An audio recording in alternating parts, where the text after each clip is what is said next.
नमस्कार, मी डॉक्टर राज दिवेकर, सोबत माझी पत्नी डॉक्टर प्रणिता दिवेकर आणि माझा छोटा मुलगा अगस्त्य दिवेकर.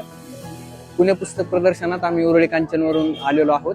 केवळ वाचन संस्कृती वाढवणं हेच या प्रदर्शनाचा उद्देश नाही. केवळ पुस्तकांचं प्रदर्शन इतकाच या प्रदर्शनाचा उद्देश नाही, तर महाराष्ट्रामध्ये नवीन वाचकांची निर्मिती करणं, पुढच्या पिढीला भवितव्याच्या अनेक संधी उपलब्ध करून देणं, वाचन संस्कृती रुजवणं.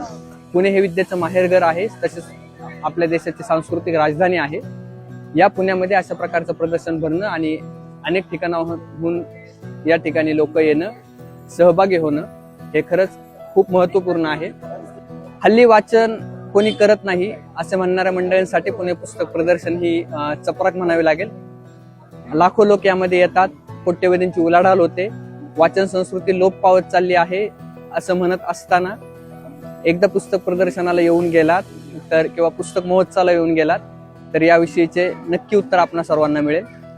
13 डिसेंबर पासून सुरू झालेले हे प्रदर्शन किंवा महोत्सव पुढील अनेक 7 दिवस चालणार आहे. पुस्तकांच्या प्रदर्शनासोबतच अनेक सांस्कृतिक कार्यक्रमांची या ठिकाणी रेलचेल आहे. आपण या ठिकाणी नक्की सहभागी व्हावं. खूप छान व्यवस्था केलेली आहे, स्वयंसेवक आपल्याला मदत करतात. मागच्या वर्षी मी अनेक पुस्तकांची खरेदी केली होती. यावर्षी मी जवळपास 30,000 पुस्तकांची खरेदी केलेली आहे. मी पुन्हा एकदा सांगतो की नक्की या, सहभागी व्हा. धन्यवाद.